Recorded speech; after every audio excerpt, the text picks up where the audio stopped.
রমজানের আগেই নির্বাচন আয়োজন করতে প্রধান উপদেষ্টার কাছে প্রস্তাব দিয়েছেন বিএনপির ভারপ্রাপ্ত চেয়ারম্যান তারেক রহমান। দলটির চেয়ারপারসন বেগম খালেদা জিয়াও মনে করেন ওই সময়ে নির্বাচন হলে ভালো হয়। জবাবে প্রধান উপদেষ্টা জানিয়েছেন, প্রস্তুতি সম্পূর্ণ করা গেলে রোজার আগেই হতে পারে নির্বাচন। লন্ডনে ডক্টর মোহাম্মদ ইউনূস ও তারেক রহমানের একান্ত বৈঠকে উঠে আসে গুরুত্বপূর্ণ এসব বিষয়। এর ফলে এপ্রিলের প্রথম দিকে যে নির্বাচন হওয়ার কথা তা এগিয়ে আসবে ফেব্রুয়ারিতে। বৈঠক শেষে সরকারের পক্ষ থেকে জানানো হয়, শীঘ্রই একটি তারিখ ঘোষণা করবে নির্বাচন কমিশন। সব জল্পনা কল্পনার অবসান ঘটিয়ে শুক্রবার বাংলাদেশ সময় বেলা ২টায় লন্ডনের পার্ক লেনের হোটেল ডোরচেস্টারে মুখোমুখি হন ডক্টর ইউনূস ও তারেক রহমান।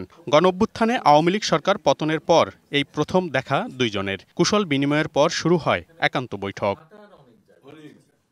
ডক্টর ইউনূস ও তারেক রহমানের এই বৈঠকে আলোচনা হয় নির্বাচন ও দেশের রাজনীতি সহ নানা বিষয়ে। প্রায় ১.৫ ঘণ্টা চলে দুইজনের একান্ত বৈঠক। পরে বৈঠক নিয়ে যৌথ ব্রিফিং করেন নিরাপত্তা উপদেষ্টা খলিলুর রহমান ও বিএনপি নেতা আমির খসরু মাহমুদ চৌধুরী। জানান, রোজার আগেই জাতীয় নির্বাচনের প্রস্তাব দিয়েছেন তারেক রহমান।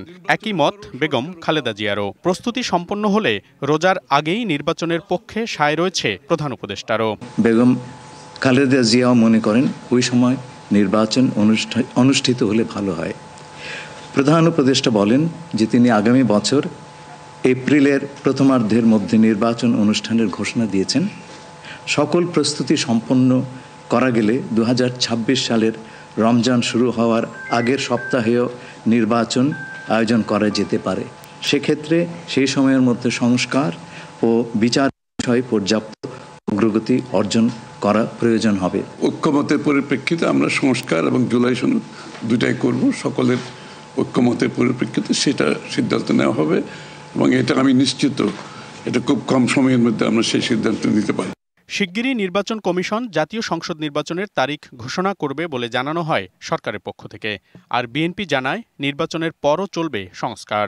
আমরা কোনো সমস্যা দেখছি না, কেউ দেখলে পারে এটা ভুল দেখছেন। নির্বাচনের সম্পর্কে আজকে যৌথ বিবৃতিতে আমরা বলে দিয়েছি দুপক্ষই, এবং নির্বাচন কমিশন আমরা আশা করব শীঘ্রই একটা তারিখ ঘোষণা করবে। সবাই আমরা চাই দেশ গড়ার যে প্রত্যয় আমরা নিয়েছি, আমরা ঐক্যবদ্ধভাবে সেই কাজটা করব। শুধু নির্বাচনের আগে নয়, নির্বাচনের পরেও বাংলাদেশ গড়ার যে প্রত্যয় নিয়ে আমরা সবাই ঐক্যমত হয়েছি সেটা আমরা সামনের দিকে এগিয়ে নিয়ে যাব। এছাড়াও বৈঠকে জুলাই সনদ সংস্কার সহ নানা বিষয়ে একমত হয়েছেন ডক্টর ইউনূস এবং তারেক রহমান। নিশ্চয়ই সন্তুষ্ট। শুধু আমরা তো বলছি নির্বাচনের আগে নয়, নির্বাচনের পরেও দেশ গড়ার ক্ষেত্রে আমরা সবাই একসাথে কাজ করতে হবে, নতুন বাংলাদেশ করতে হবে। আর সন্তুষ্ট না হলে তো যৌথ ঘোষণায় আসবার কথা নেই। মনিরুল সোহাগ, ডিবিসি নিউজ, ঢাকা।